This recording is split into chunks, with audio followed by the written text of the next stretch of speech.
નમસ્કાર મિત્રો, હું નિકુંજ ગોડેશ્વર આપ સર્વનું ફરી એકવાર એજ્યુ સફરમાં હાર્દિક સ્વાગત કરું છું.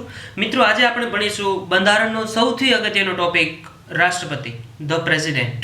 આપણા ટોપિકનું નામ છે રાષ્ટ્રપતિ, ભારતના રાષ્ટ્રપતિ. તો આ ટોપિકમાં આપણે ભણીશું કે ભારતના બંધારણમાં શું શું રાષ્ટ્રપતિ વિશે જોગવાઈ કરેલી છે, રાષ્ટ્રપતિના પદ માટેની શું યોગ્યતાઓ છે, રાષ્ટ્રપતિ કોને રાજીનામું આપે છે, રાષ્ટ્રપતિના પગાર ભથ્થા શું હોય છે, એની ઉપર મહાભિયોગ કઈ રીતના કરવામાં આવે છે, આ બધા જ ટોપિકોની સવિસ્તાર ચર્ચા આપણે આજના લેક્ચરમાં કરીશું. મિત્રો, હવે આપણે કેટલા આગળના લેક્ચરમાં આ ટોપિક ભણી ગયા એની થોડી હું તમને માહિતી આપી દઉં કે આપણે આગળના જે લેક્ચર જોયા એમાં પહેલો લેક્ચર હતો એમાં રાષ્ટ્રીય પ્રતીકો, ભારતના રાષ્ટ્રીય પ્રતીકો કયા કયા છે એની ઉપર આપણે ચર્ચા કરી.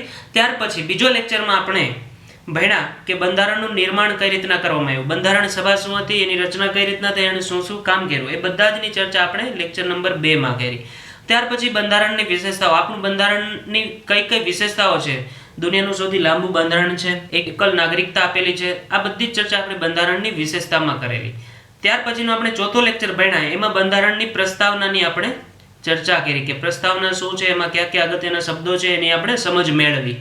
ત્યાર પછી પાંચમા લેક્ચરમાં આપણે રાજ્યનું પુનર્ગઠન કઈ રીતના થયું, સરદાર વલ્લભભાઈ પટેલ એમાં શું ફાળો ભજવ્યો અને કયા કયા રાજ્યો ભારત સંઘ સાથે જોડાણા અને કઈ રીતના જોડાણા એની ચર્ચા આપણે લેક્ચર નંબર 5 માં કરી. મિત્રો, ત્યાર પછી લેક્ચર નંબર 6 માં આપણે જોયું કે સંઘ અને રાજ્ય ક્ષેત્ર, તો સંઘ એટલે શું અને રાજ્યની રચના કઈ રીતના થઈ, કઈ રીતના જોડાણા ને બધું જ આપણે સંઘ અને રાજ્ય ક્ષેત્રમાં જોઈ લીધું. પછી 7મા નંબરનો લેક્ચર જે આપણે શીખા એમાં નાગરિકતા ઉપર, ધ સિટીઝનશીપ, એના ઉપર આપણે જોયું કે નાગરિકતા કઈ રીતના મેળવાય, કેટલા પ્રકાર છે, કઈ રીતના નાગરિકતા મેળવી શકે, એકલ નાગરિકતા એટલે શું, ભારતમાં કેવા પ્રકારની નાગરિકતા છે, આ બધી જ ચર્ચા આપણે 7મા લેક્ચરમાં કરી ચૂક્યા છીએ.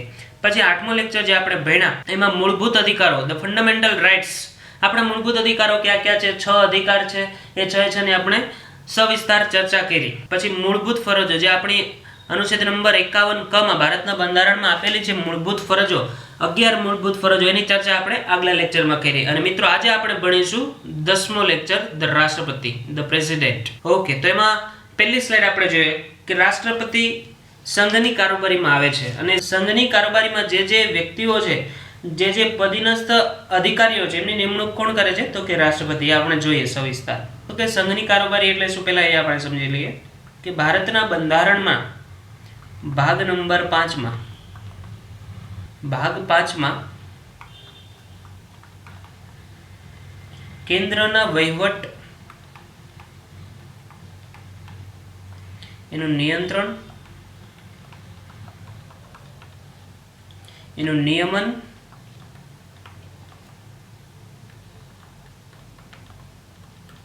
વિશેની જોગવાઈઓ કરેલી છે.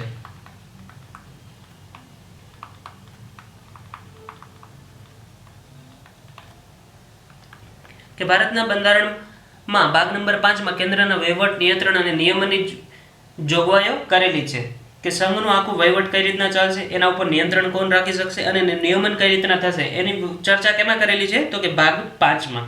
હવે ભાગ 5 માં જ આમાં જ હું લખી દઉં, ભાગ 5 માં જ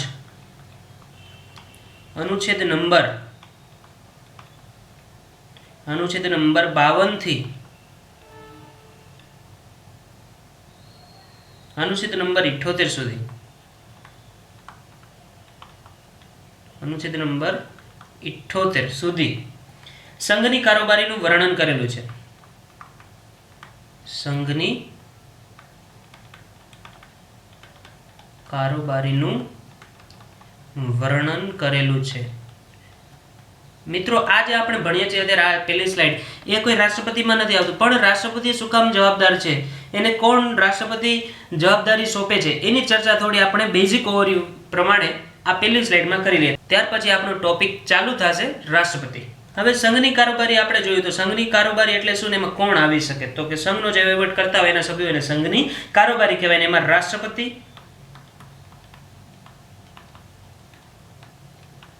પછી ઉપરાષ્ટ્રપતિ, પછી વડાપ્રધાન,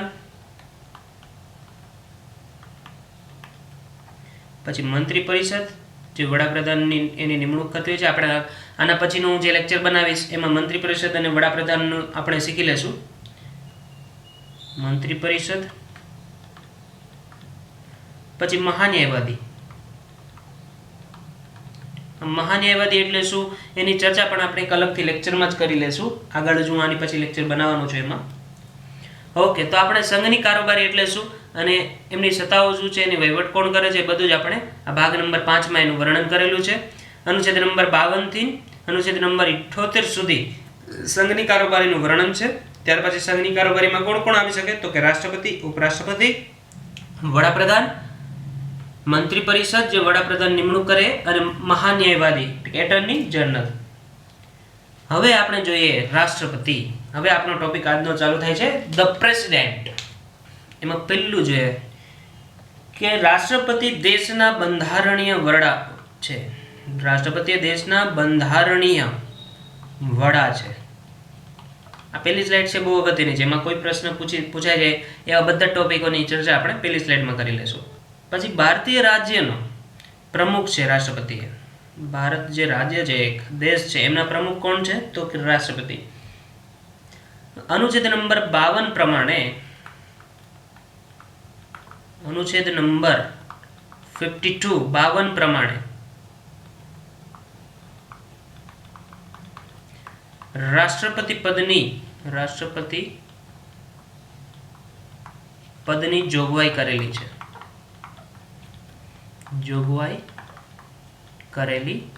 છે. તો કે કયા અનુચ્છેદ પ્રમાણે રાષ્ટ્રપતિનું પદની જોગવાઈ આપણે બંધારણમાં કરેલી છે, એવો પ્રશ્ન પૂછાય તો આપણે કહી શકીએ કે અનુચ્છેદ નંબર 52 પ્રમાણે. પછી ભારતના પ્રથમ નાગરિક કોણ છે, તો કે રાષ્ટ્રપતિ. તો હું લખી દઉં, રાષ્ટ્રપતિ છે ભારતના પ્રથમ નાગરિક પણ છે.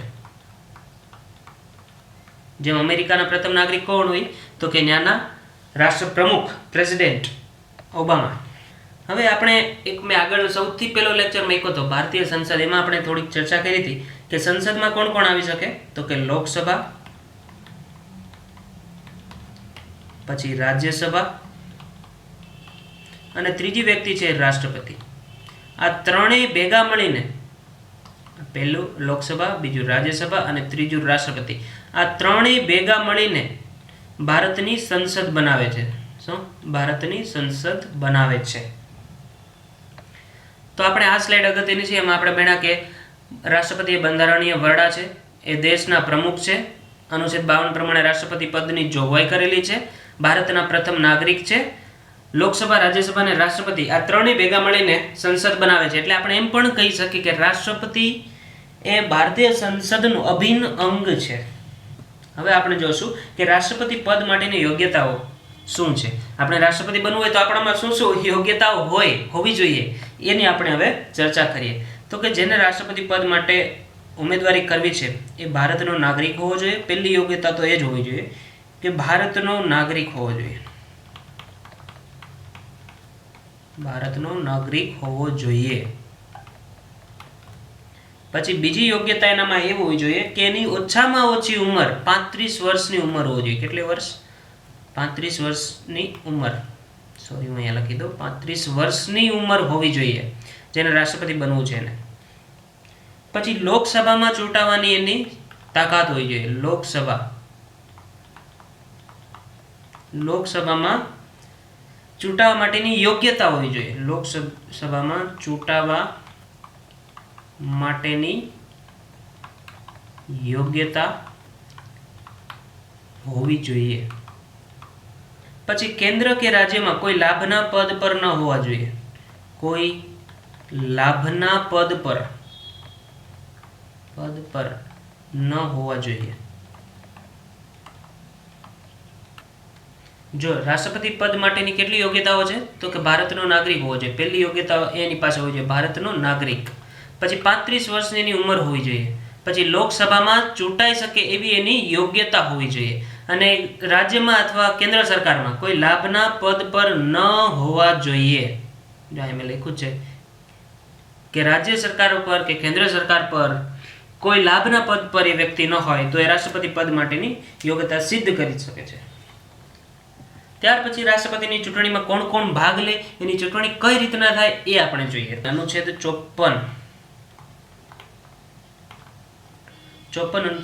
54 પ્રમાણે એમની ચૂંટણીની વ્યાખ્યા કરવામાં આવેલી છે.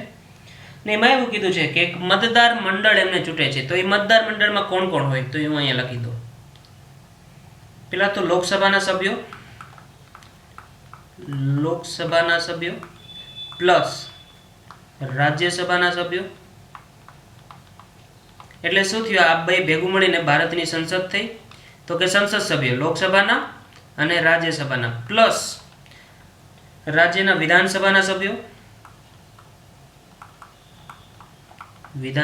સભ્યો પ્લસ કેન્દ્ર શાસિત પ્રદેશ, એમાં દિલ્હી અને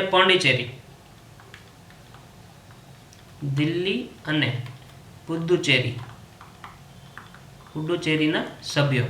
પણ આમાં જે રાજ્યના વિધાનસભાના સભ્યો છે એમાં જે રાજ્યપાલે એક સભ્ય નિમો હોય એ આમાં ભાગ ન લે, અને રાજ્યસભામાં 2 જે સભ્યો છે, 12 સભ્યો જે ઉમેરવામાં આવે છે, રાષ્ટ્રપતિ નિમણૂક આપે છે જે 12 સભ્યો કળા વિજ્ઞાન ને કોઈ પણ ક્ષેત્રમાં આગળ હોય તો આ 12 સભ્યોની નિમણૂક કોણ કરે? રાષ્ટ્રપતિ. તો એની ચૂંટણીમાં એ પણ ભાગ લેતા નથી. પછી લોકસભામાં જે 2 એંગ્લો ઇન્ડિયન સભ્યો હોય છે એ પણ એમાં ભાગ લેતા નથી. માત્ર કોણ ભાગ લઈ શકે? જે ચૂંટાયેલા સભ્યો છે એ સભ્યોમાં રાષ્ટ્રપતિની ચૂંટણીમાં ભાગ લઈ શકે. કોણ કોણ? તો કે લોકસભાના સભ્યો એટલે કે લોકસભાના સંસદ સભ્યો, રાજ્યસભાના સંસદ સભ્યો, વિધાનસભાના વિધાનસભ્યો, દિલ્હી અને પોંડિચેરી આ 2 કેન્દ્ર શાસિત પ્રદેશ છે એમની વિધાનસભાના સભ્યો. હવે રાષ્ટ્રપતિની ચૂંટણી કઈ રીતના થાય? તો કે આનુપાનિક, હમણાં હું સમજાવવા, આનુપાનિક પ્રતિનિધિત્વ પ્રમાણે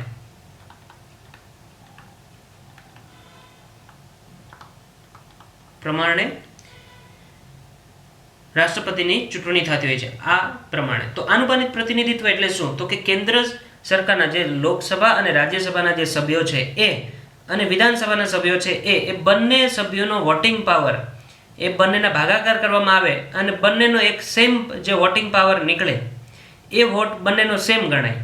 તો એ સેમ કઈ રીતના ગણાય? જો વિધાનસભાના મતનું મૂલ્ય કઈ રીતના ગણાય ખબર છે તમને? સંબંધિત રાજ્યની કુલ જનસંખ્યા અને સંબંધિત રાજ્ય અને કેન્દ્રની વિધાનસભાના ચૂંટાયેલા સભ્યો એને ગુણ્યા 1/1000. આ સૂત્ર અને એક સંસદ સભ્યનું મત મૂલ્ય બધા જ રાજ્યોની વિધાનસભા સભ્યોના મતોનો સરવાળો એના છેદમાં સંસદના ચૂંટાયેલા સભ્યોની કુલ સંખ્યા. આનો જે ભાગાકાર નીકળે એ બંનેને ભેગા કરે તો એક મૂલ્ય સંસદનું થાય અને એક મૂલ્ય વિધાનસભાના મતનું મૂલ્ય થાય. એ મૂલ્યની ચૂંટણી થતી હોય છે. એટલે કે આનુપાનિક પ્રતિનિધિત્વ પ્રમાણે રાષ્ટ્રપતિની ચૂંટણી થતી હોય છે અને ત્યાર પછી રાષ્ટ્રપતિ ચૂંટાઈને આવે છે. હવે રાષ્ટ્રપતિને શપથ કોણ લેવડાવે એ આપણે જોઈએ. તો ભારતના રાષ્ટ્રપતિ જ્યારે રાષ્ટ્રપતિ પદ સંભાળે છે, એના પદ ઉપર આસીન થાય છે, ત્યારે એને એક શપથ લેવી પડે. એ શપથ કોણ લેવડાવે? તો કે સર્વોચ્ચ ન્યાયાલય એટલે કે સુપ્રીમ કોર્ટના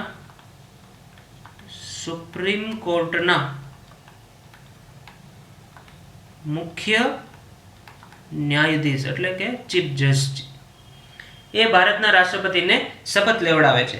પણ જો આ સુપ્રીમ કોર્ટના મુખ્ય ન્યાયાધીશ ગેરહાજર હોય તો બીજા કોણ એને લેવડાવી શકે? તો કે સુપ્રીમ કોર્ટના જે એને શપથ લેવડાવી શકે છે કે સુપ્રીમ કોર્ટના વરિષ્ઠ ન્યાયાધીશ. તો કે ભારતના રાષ્ટ્રપતિને શપથ કોણ લેવડાવે?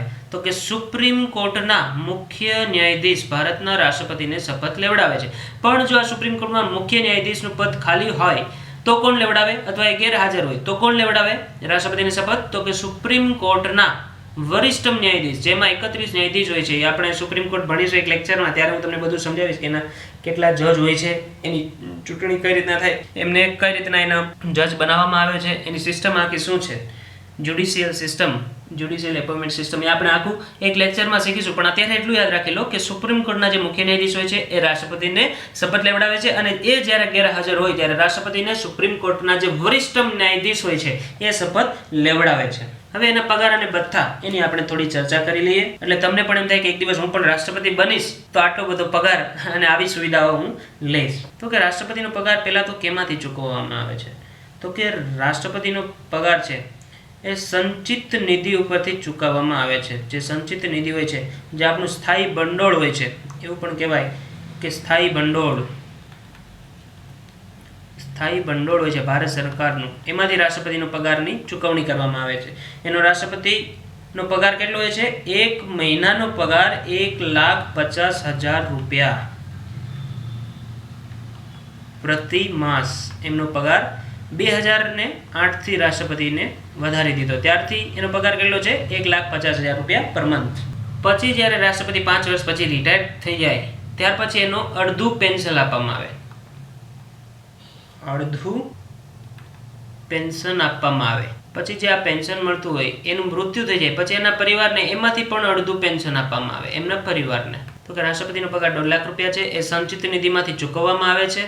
અને સુપ્રીમ કોર્ટના મુખ્ય ન્યાયાધીશ રાષ્ટ્રપતિને શપથ લેવડાવે છે. પણ જ્યારે મુખ્ય ન્યાયાધીશ ગેરહાજર હોય ત્યારે સુપ્રીમ કોર્ટના વરિષ્ઠ ન્યાયાધીશ રાષ્ટ્રપતિને શપથ લેવડાવે છે. હવે આપણે રાષ્ટ્રપતિનો કાર્યકાળ વિશે સમજ મેળવીશું. તો કે ભારતના રાષ્ટ્રપતિનો કાર્યકાળ કેટલા વર્ષનો હોય છે? તો કે 5 વર્ષ. 5 વર્ષ રાષ્ટ્રપતિનો કાર્યકાળ હોય છે. રાષ્ટ્રપતિનો કાર્યકાળ હોય છે 5 વર્ષ માટે રાષ્ટ્રપતિ પદ ઉપર રાષ્ટ્રપતિ આસીન થઈ શકે છે. પણ આ 5 વર્ષ પૂરા થઈ જાય ત્યાર પછી જો કોઈ બીજા રાષ્ટ્રપતિ એ પદ ઉપર આવ્યા ન હોય ત્યાં સુધી રાષ્ટ્રપતિ એ પદ ઉપર ચાલુ રહી શકે છે. પછી રાષ્ટ્રપતિ એમનું રાજીનામું કોને આપે? તો કે રાજીનામું કોને આપે? તો કે ઉપરાષ્ટ્રપતિને. પછી આ ઉપરાષ્ટ્રપતિ છે એ રાજીનામું કોને આપે? તો કે રાષ્ટ્રપતિને. આપણે ઉપરાષ્ટ્રપતિ આની પછી એક લેક્ચર બનાવીશ, એમાં હું આખી ઉપરાષ્ટ્રપતિની ઉપર સવિસ્તર આપણે ચર્ચા કરીશું અને તમને હું બહુ સારી રીતના સમજાવીશ કે ઉપરાષ્ટ્રપતિ પદનું મહત્વ શું છે. જેમ આપણે રાષ્ટ્રપતિનો જ શીખીએ છીએ અત્યારે એવી જ ચર્ચા આપણે ઉપરાષ્ટ્રપતિના લેક્ચરમાં ઉપરાષ્ટ્રપતિ વિશે કરીશું. પછી રાષ્ટ્રપતિ જ્યારે એના પદ ઉપર ન હોય ત્યારે કોણ રાષ્ટ્રપતિ પદ સંભાળે છે? તો કે ઉપરાષ્ટ્રપતિ. પછી એવું પણ બને ક્યારેક કે રાષ્ટ્રપતિ પણ ન હોય, એના પદ ઉપર રાજીનામું આપી દીધું હોય અથવા મૃત્યુ થઈ ગયું હોય રાષ્ટ્રપતિ, પછી એ જ રીતના ઉપરાષ્ટ્રપતિ ન હોય, ઉપરાષ્ટ્રપતિ પણ તેના પદ ઉપર ન હોય અથવા ગેરહાજર હોય ત્યારે રાષ્ટ્રપતિ પદની ફરજ કોણ સંભાળે છે? તો કે સુપ્રીમ કોર્ટના મુખ્ય ન્યાયાધીશ. આ 1969 એક સુપ્રીમ કોર્ટના મુખ્ય ન્યાયાધીશ હતા એમ હિદાયતુલ્લાહ, એમણે રાષ્ટ્રપતિ પદ એક અમુક મહિના સુધી સંભાળ્યું હતું. પછી આપણે ચર્ચા કરીશું કે રાષ્ટ્રપતિ પર મહાભિયોગ એટલે કે એમને રાજીનામુંની ફરજ પાડવા માટે કઈ રીતના એ આખી પ્રોસેસ થાય છે. તો પહેલો પ્રશ્ન એવો પણ પૂછાઈ શકે કે કયા અનુચ્છેદ પ્રમાણે રાષ્ટ્રપતિ ઉપર મહાભિયોગની પ્રક્રિયા ચલાવવામાં આવે છે? તો કે અનુચ્છેદ નંબર 61 પ્રમાણે મહાભિયોગની પ્રક્રિયા થાય છે. મહાભિયોગ ચલાવવામાં આવે છે રાષ્ટ્રપતિ ઉપર. કયા અનુચ્છેદ પ્રમાણે? તો કે અનુચ્છેદ નંબર 61 પ્રમાણે. તો આ મહાભિયોગ ક્યારે ચલાવવામાં આવે? જો રાષ્ટ્રપતિ બંધારણનું ઉલ્લંઘન કરે તો તેમને તેના પદ ઉપર અથવા એના હોદ્દા ઉપરથી હટાવવા માટે તેમની વિરુદ્ધ સંસદમાં મહાભિયોગ એટલે કે મહાઆરોપની પ્રક્રિયા ચલાવવામાં આવે છે. કે જ્યારે બંધારણના નિયમો છે એમનો વિરુદ્ધ કોઈ પણ કાર્ય કરે અથવા બંધારણનું ઉલ્લંઘન કરે ત્યારે રાષ્ટ્રપતિ ઉપર મહાભિયોગની પ્રક્રિયા ચલાવવામાં આવે છે. પછી મહાભિયોગની પ્રક્રિયા સંસદના બંનેમાંથી કોઈ પણ ગૃહમાં શરૂ કરી શકે છે. એટલે કે લોકસભામાંથી પણ એ ખરડો પાસ કરી શકાય પહેલા કે રાજ્યસભામાંથી. બંને ગૃહમાંથી મહાભિયોગની પ્રક્રિયા ચાલુ કરી શકાય છે. હવે મહાભિયોગની પ્રક્રિયા કરવી હોય, એક મહાભિયોગ લાગુ કરવો હોય તો ગૃહની કુલ સંખ્યાના 1/4 સભ્યોના એટલે કે 25% સભ્યોના હસ્તાક્ષર વાળું આવેદન ગૃહના અધ્યક્ષ, જો લોકસભા હોય તો અધ્યક્ષને અને જો રાજ્યસભા હોય તો સભાપતિને આપવામાં આવે છે. તો કે 1/4 સભ્યોનું હસ્તાક્ષર વાળું આવેદન કોને દેવું પડે જો આ પ્રક્રિયા કરવી હોય તો કે અધ્યક્ષને અથવા સભાપતિને.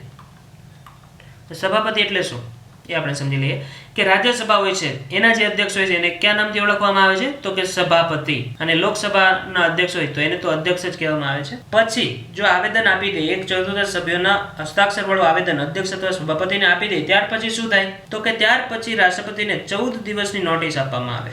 14 દિવસની નોટિસ આપવામાં આવે.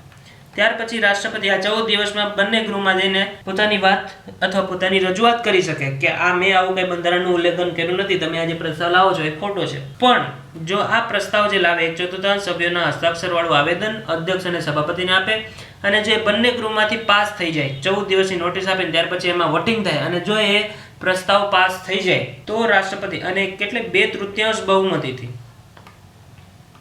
2/3 બહુમતીથી આ પ્રસ્તાવ પાસ થઈ જાય તો રાષ્ટ્રપતિને તે તારીખથી જ, જે તારીખે પ્રસ્તાવ પાસ થઈ ગયો રાજ્યસભા અને લોકસભામાં, તે તારીખથી પોતાનું પદ છોડવું પડે. સમજાઈ ગયું કે રાષ્ટ્રપતિ પર મહાભિયોગની પ્રક્રિયા એટલે બંધારણનું કોઈ ઉલ્લંઘન કરે એવો એના ઉપર આરોપ મૂકવામાં આવે તો એને રિટાયર કરવા માટે એક પ્રોસેસ થાય, પ્રક્રિયા થાય, એને કહેવાય મહાભિયોગ. અનુચ્છેદ 61 પ્રમાણે આ પ્રક્રિયા થાય છે. ત્યાર પછી બંને ગૃહમાંથી મહાભિયોગની પ્રક્રિયા ચાલુ કરી શકાય છે. પછી 1/4 સભ્યોનું હસ્તાક્ષર વાળું આવેદન ગૃહના અધ્યક્ષ કે સભાપતિને આપવામાં આવે છે. પછી 14 દિવસની રાષ્ટ્રપતિને નોટિસ આપવામાં આવે છે.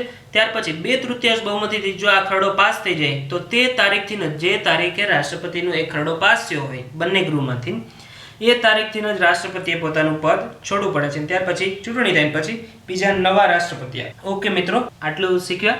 ત્યાર પછી હવે રાષ્ટ્રપતિની સત્તાઓ કઈ કઈ છે?